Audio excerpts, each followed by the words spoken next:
Mr. Gandhi, welcome to Stanford.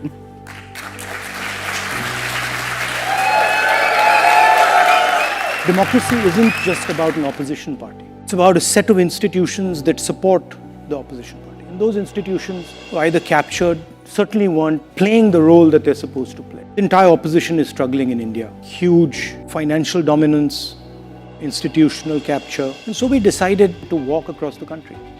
Started with about 125 people. And it fundamentally transformed the way we think about our country, about our people, about politics, about what is important. It was the most beautiful experience of my life. We met what I would best describe as the soul of our country. Because we came into contact with an intelligence that we had never seen. Right? And we saw this with farmers, with laborers, with small businessmen, everybody. And so this silence descended on us. And we just sort of stopped talking and started listening. And we heard tales of immense suffering. I was walking and a young man came and started walking with me. So he had no arms. And we started talking and I asked him, listen, what do you do? And he looked at me and he said, I'm a mechanic. So I said, can I come and see what you do? And he said, yeah. And then he proceeded to take us and show us how he serviced a motorcycle with his feet. It's the most amazing thing I've ever seen in my life.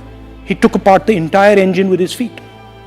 And he put the entire engine back together with his feet. I can't do it with my hands.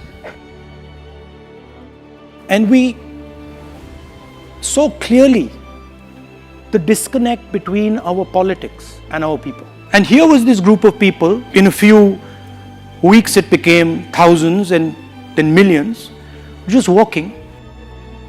While we were walking, we had no force. Force was completely on the other side. They had the institutions, they had the media, they had social media, they had everything. And all the force at the disposal of the government of India could do nothing. And I realized that force and power are two completely different things. Most people, politicians in particular, confuse force and power and they think they're the same thing. Power is an act of imagination. Power is in the present. It is not linear.